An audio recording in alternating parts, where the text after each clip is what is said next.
So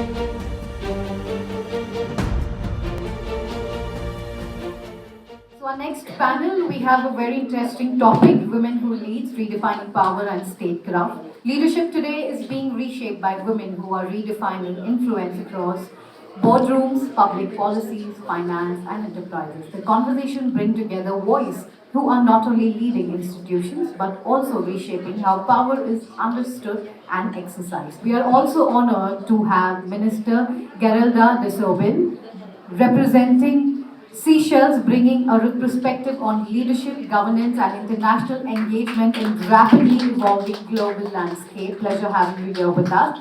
Ladies and gentlemen, to moderate this, I would like to invite on stage Ms. Asha Yadav, representing the Future Economic Corporation Council. Let's give a huge round of applause to our strong panelists and looking forward for the session. Over to you. Thank you so much.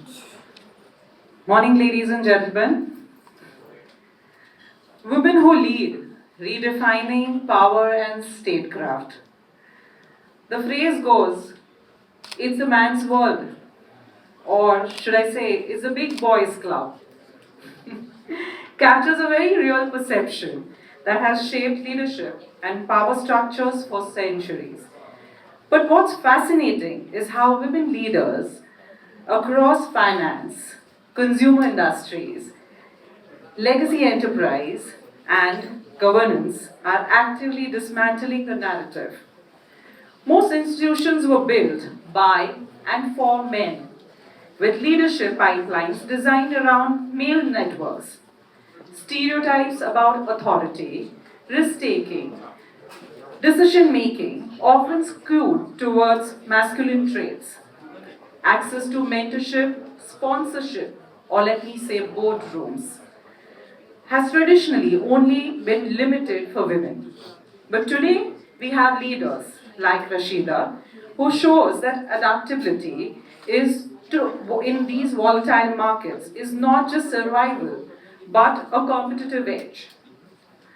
Ashween, who leads the consumer-facing leadership, highlights how emotional intelligence can be a differentiator in global corporations, while Pooja demonstrates that tradition can coexist with modern governance, creative, inclusive growth models.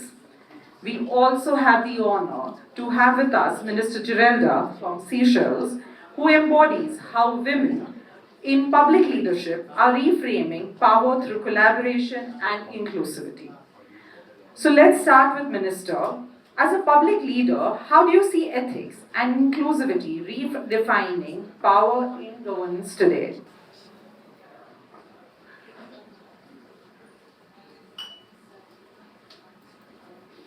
Good morning everyone.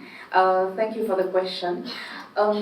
Ethics and inclusivity are reshaping how power works in governance by changing who participates, how the decisions are made, what are the outcomes, what outcomes are considered legitimate and successful. Ethics and inclusivity are not just ideals anymore, they are active forces reshaping the power dynamics in governance and making systems more accountable, equitable, and responsive. Back then, power was traditional power. But now we have broader participation and representation. Back then, power was often concentrated in smaller groups, in elite groups, in political parties, economic elite groups, and the bureaucratic classes. But now, with limited voices for certain section of the population. But with ethical and inclusivity, we are seeing a shift in most of the countries. We are now seeing women's group, people with disabilities, other communities, youth engagement. All these groups are increasingly being represented in governance, in parliaments, in cabinets, in decision-making bodies. We even have the UN Convention on race and gender balance and all that, and this has been adopted by many countries. So there is a shift whereby power is being decentered from narrow elite groups and distributed more widely across the society. If we talk a bit about the ethical standard, back then power often came from unethical behavior, corruption, lack of accountability, and all these were some sort of the norm in certain countries. But now we have, with the ethical and the inclusivity shift, we see stronger anti-corruption framework, transparencies, code of conducts being adopted by countries, whereby we are moving away from the traditional power and traditional power.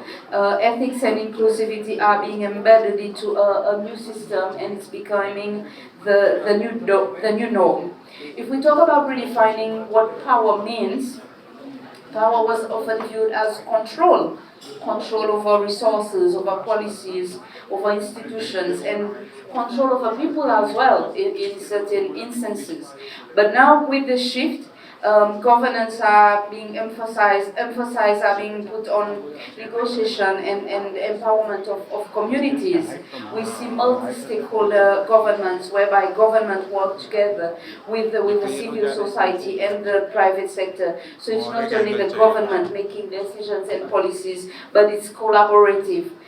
In Seychelles, for example, we have certain projects whereby the public is consulted, and the opinion of the public plays a major role in the decision making in the policies that are established. Our budget discussion and approval is publicly aired on TV, whereby the public can see what is happening within the government.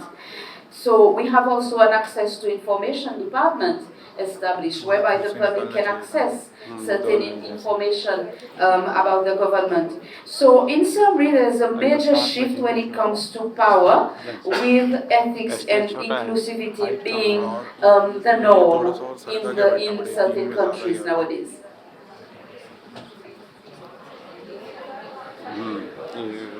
Thank you, Minister. I think that was very insightful.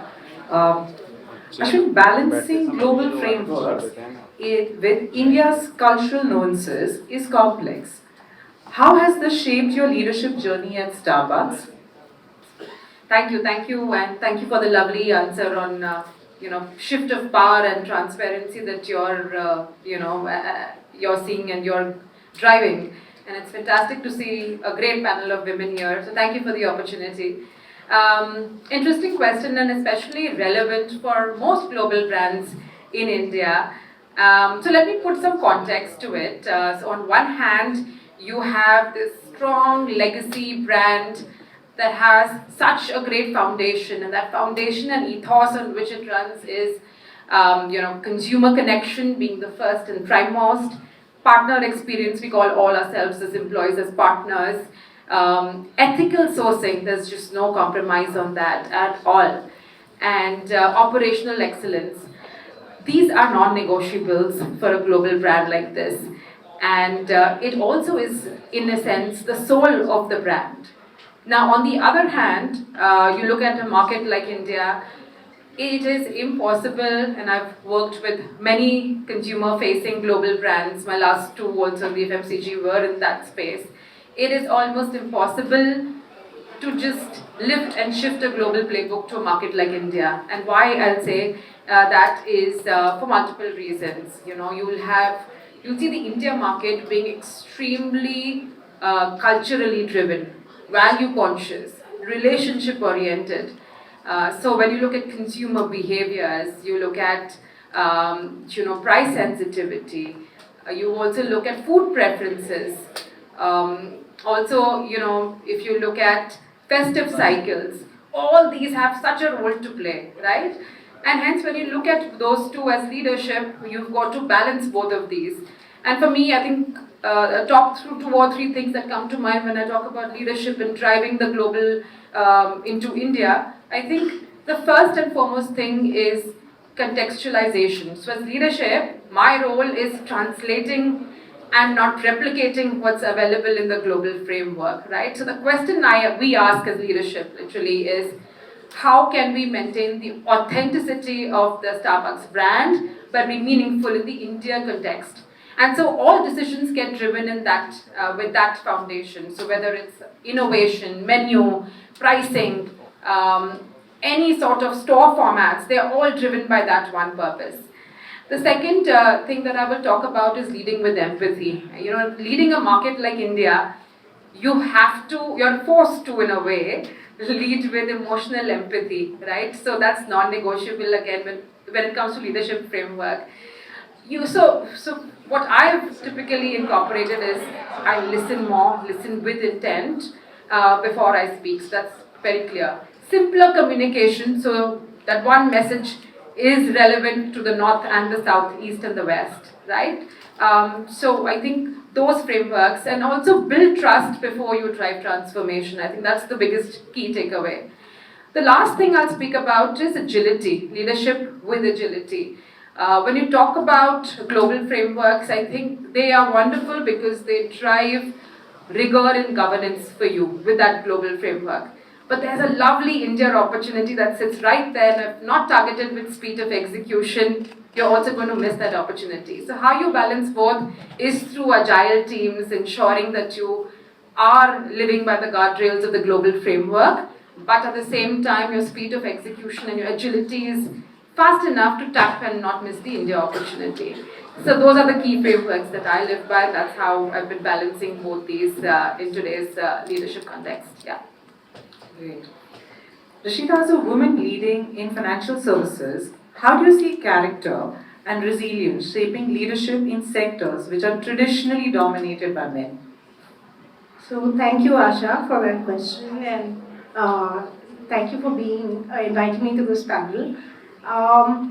See, financial services sector is also currently a male-dominated sector, but I think that shift is slowly happening, and most importantly, consumers and our investors are largely driven by trust, right? And leadership has to build trust within the organization, with its products, with its service, and everything you do within financial services. Otherwise, the system is broken, right? And I see this in two ways. Character basically defines how you lead. So the integrity, building the trust, and just having the emotional empathy, as she mentioned, within your style of leadership and in everything you do within the organization is very, very important.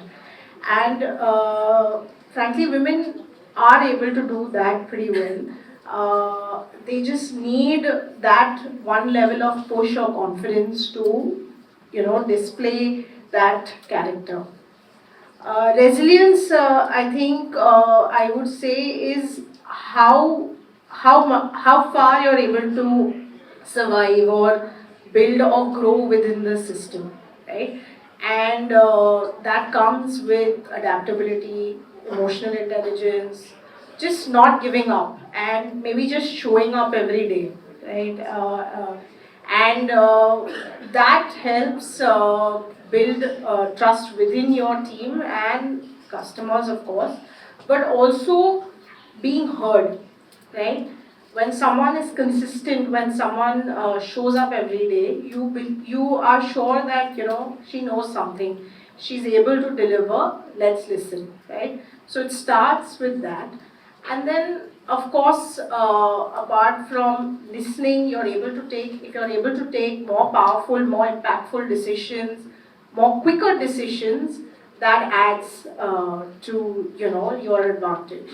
So I think both character and resilience are very, very important, and ultimately it's how you lead and what impact it has on your stakeholders that matters. Pooja, leading a legacy brand means balancing tradition with modern practices. How does cultural heritage influence your leadership style? Good morning, everyone. First of all, it's such a privilege to share this stage with such inspiring women. A to B, when you look at our brand, we're a legacy in business for last 40 years. And our brand is not just known for the products that we sell. It's not just about the sweets and pumpkins or the coffee or the restaurant products. It's the experience that people come along with. So it's a generational memory that people carry, like your parents, when they were kids, the experience that they had with B2B, and now the next generation coming in. So it's extremely important for us to carry forward that legacy. Also, we'll talk about modernization with next generation stepping in when we come with our own set of experience through education. There is so much of modernization, yes, we could do through setting processes and systems, but it's very, very important that we hold the tradition that the brand carries. So, when we look at the outlets, so we are globally present today, right? So we are present in, we have 26 outlets across US, UK, Australia, Singapore and Malaysia, and we are majorly expanding globally with a very vision of why not be a KFC or McD or even a Starbucks that is rooted from India, scaling globally. So this is not just about what the management does. This is empowering the stakeholders within the ecosystem as well, be it our suppliers, be it our employees, be it our own customers when they see the brand on a global platform, the pride that they feel, the privilege that they feel, seeing an A to B outside country. And like when we go to international outlets, like I see a lot of customers talking to us when they know that we are from the management team. They come back to us sharing so much of their experience or the memories that they carry with the brand. So when they drink a filter coffee in Australia or US, it's not just about appreciating the coffee that they have, but it's more about the first time they had it. Most of the people meeting their spouses in one of the A to B outlets, getting married, moving abroad, and then having the family for themselves. So being a leadership of a legacy brand, I think it's extremely important for us to understand the value that business creates. It's not about just the Italy or the dosa, the process that goes behind it or the standardization, but also the memory or the legacy that brand carries. So I think it's a combination of both, holding the tradition. So we can't just step into the business saying, I want to automate a lot of things, I want to just standardize a lot of things, but having the patience to observe what the brand has built as a legacy over the years, and then bringing that modern touch, because we need to also stay relevant. We can't just hold back to the traditional practices that we had so far. So I think it's learning through what the brand has grown to be and combining with the vision of what we want the brand to be in the years to come together. So having that bit of patience, and along with what you guys did mention, right, the empathy, the emotional intelligence, and showing up every single day, because again, this is a very male-dominated industry. But I think hopefully, probably in the next decade or for the next generation, leadership should just be looked at as leadership and not more as a women leadership and a men leadership going forward. So I think hopefully we get there soon. Pooja, hold on to your mic. I have another question right at you on this because this was very interesting. How can women leaders in family-run enterprise set example for ethical governance and inclusive growth? And what would be your take and how would you leave a message for young entrepreneurs? So I think at least Indian women, we have always had leadership in our trades, right? So although we might say men have been the breadwinners of the family, we have always been managing finances at home. In terms of investments, in terms of handling your day-to-day household expenses, managing family, managing kids. So we make sure the environment for the men has always been taken care of so that they just focus on being the breadwinners of the family, but we have always taken a lot of emotional load, financial load, and operational load as well. So I think today we're just being acknowledged in the boardrooms or having titles for our leadership, but it's always been there in our trades. And when you talk about family-run businesses, I think in India, all the family-run businesses mostly are run with a lot of values. More than anything, it's very tightly knit through the values that each family is carrying through the businesses. And I think it's a given quality for women again. So when you talk about ethical governance, I think apart from the trades, I think they're more open towards bringing in a lot of structures and policies, having difficult conversations to change the traditional mindset that people might have and bringing in that structure. We have a little bit of patience and empathy in that part. And when we talk about inclusive growth, again, although people might think that women put down other women naturally, but I feel finding your tribe.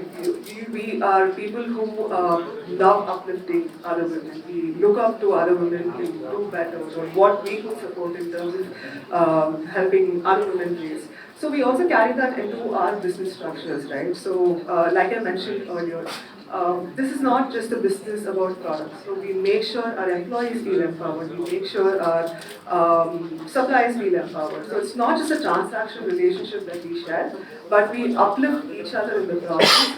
So that's where the whole inclusive, empowering growth also happens. So we wish well for each other. We try to support each other in this whole process by probably building meaningful connections. So all of that, I think, being a part of a family-run business and also being a woman has always been like an interesting observation or experience that I've had. So empathy, patience, keywords.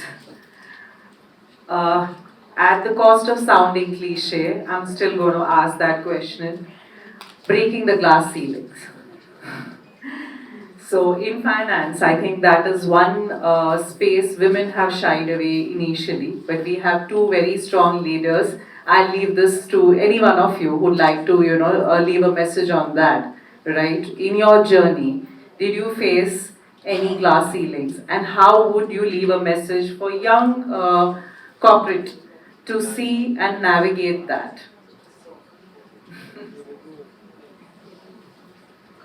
Yeah, see, look, the journey isn't easy. I think let's get that straight.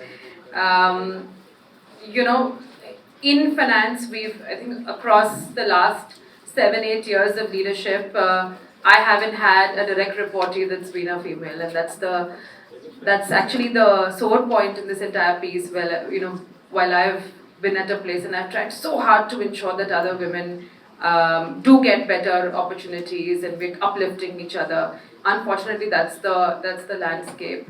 But I think now, vis-a-vis historical times, there's a lot better support that's also given by corporate. And it's unfair to say that there isn't.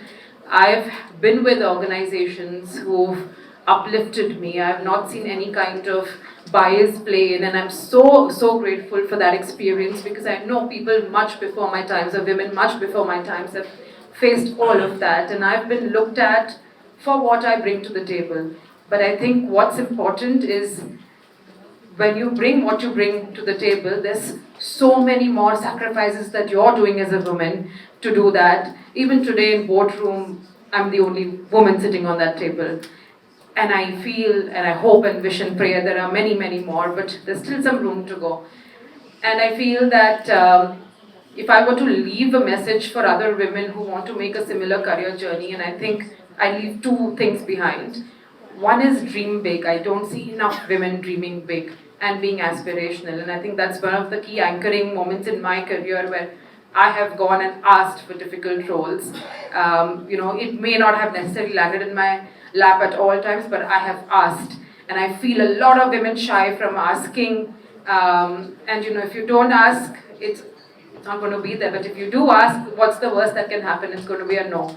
I have asked for difficult roles. I've asked for roles that involve a lot of travel, roles that involve a lot of late nights, and I've done that. But I do wish other women also, and you do you've got to be also okay with the fact that you're leading a family and doing this, so you've got to find that space that you're comfortable with. But I do want to leave that message to say, dream big and don't limit yourself. The world will limit you for sure, but you don't limit yourself. The other thing is that, as women, what we bring to the table is we have an edge on one aspect, and I see that through my journey, is that lead with commercial courage, but with human conviction. And I see that aspect of us as women leaders coming out beautifully, and that's a huge advantage. And I won't say men don't have it, they do, but women bring that out much more beautifully. And why that's critical is that today, consumers don't buy a brand that companies sell, they also look at what you stand for, and that's the underlying theme today. Consumers want that story. They want why you're selling that product, what do you stand for, what does sustainability mean to you. These are questions that are being asked, and I feel women, as women leaders, we do bring a long-term, a better stakeholder or a wider, broader perspective on the table, and I think that's beautiful, and we all need to live with that. Raise your hand, women. Just wanted to add one thing, and I think she said it beautifully.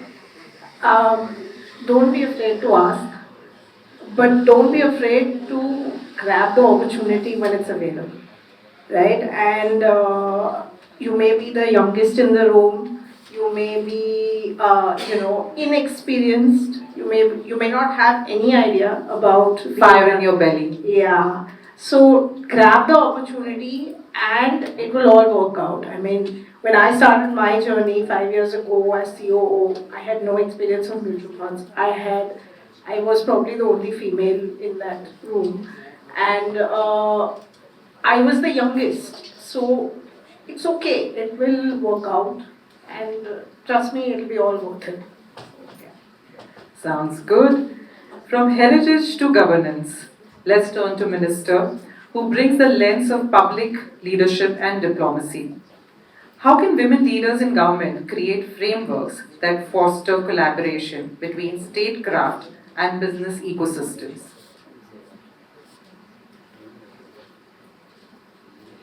Okay. So many things have been said about women in leadership, and I support you all the way. It was not easy for me as well. So thankfully, we have a society who encourages women participation in government. To answer your question, us women who have made it to the top of the society, who made it to the top of the government, we are the ones who should be supporting the rest of the women out there. We are the ones who should be pulling the rest up with us and creating pathways for the rest of us the rest of the women to go through.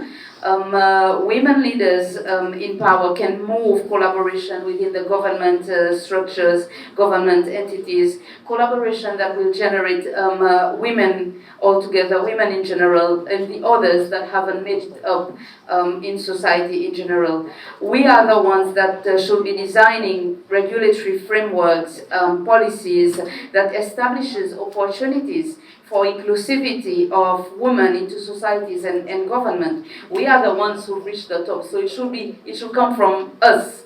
We can design inclusive economic ecosystems that are broader and ensures inclusivity of all women, and the frameworks that protects the women as well, those aspiring to climb up the ladder and those already on top. The key is not simply having women in office, but women who are there to drive in ethical, inclusive, and transparent systems that make collaboration between statecraft and business ecosystems structural rather than personal. It is the women, to conclude, it is the women in power who needs to support and fight for other women. Nobody else will come and do it for us. We need to do it for ourselves and for other women as well. Very well said.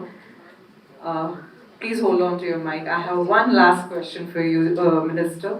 So yesterday we had the privilege of meeting Rinpoche, right? And there was one thing that he mentioned, that the world is within us.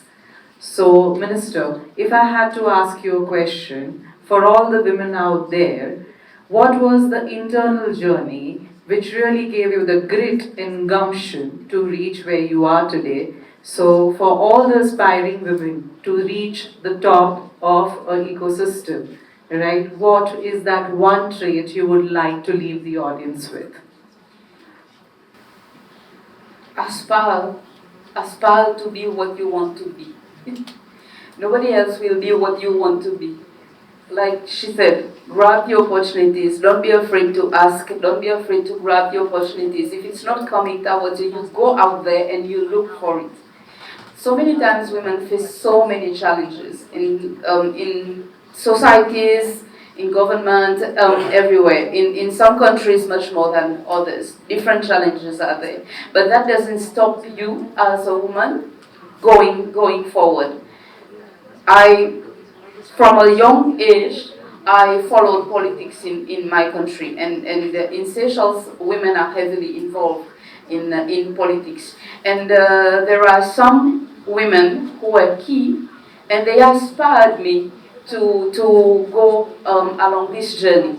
And here I am today. So we have inspiration right in front of us. If we had to ask for last closing remarks, right? Looking ahead, Rashida, what is one step a financial institution take to ensure women leaders become embedded in the growth strategy for the country? I think a lot of companies today, as she said, are providing the required support or at least have started that journey. So that journey has begun. But I think it is still an HR agenda, right? And it is maybe some diversity number that you need to meet, or just something to add to a thing you did in the year, right? But if it comes from the top and it becomes a business agenda, it becomes an agenda that drives the growth of the company, then that is what will really make this fly. And I think that, of course, it has to be supported with the needs of women, be it caregiving, be it support during times that you need, some mentorship, etc. All of those are ancillary activities. But I think the key item is it has to be driven from the top. And once that happens, it will all follow through.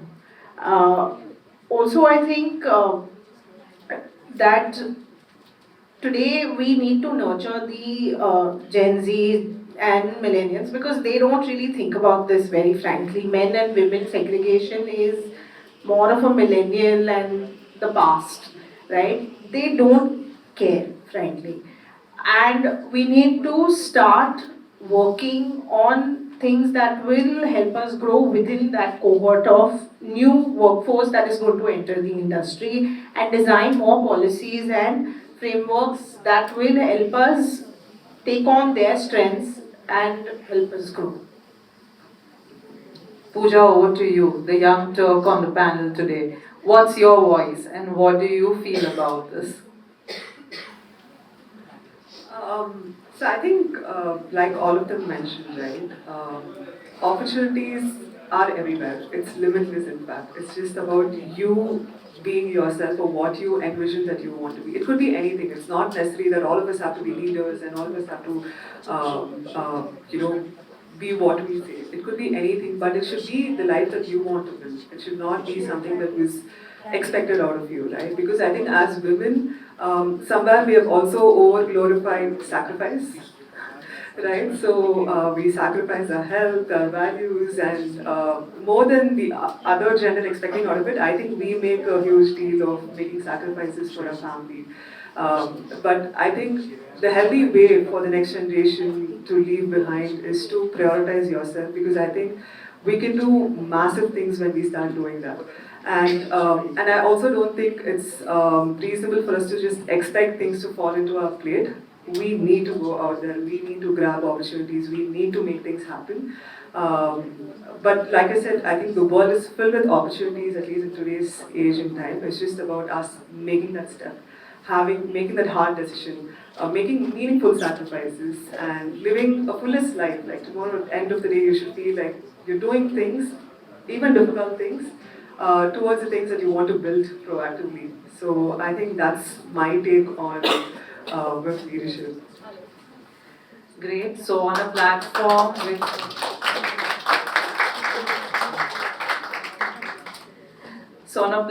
which is being created for infinite opportunities and infinite possibilities, I'll request each one of us to take a pledge today to create inclusivity in every aspect of the society by providing growth, support, and ensuring that our tribe gets a seat on the table. Thank you, ladies and gentlemen.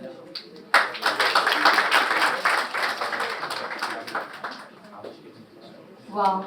This wasn't just a discussion, it was a reminder of what truly leadership looks like. Thank you so much for sharing such strong insights with us. Once again, ladies and gentlemen, give a huge round of applause for them. I request you ladies to please step forward for a group picture. And once again, thank you for leading this panel with a vision.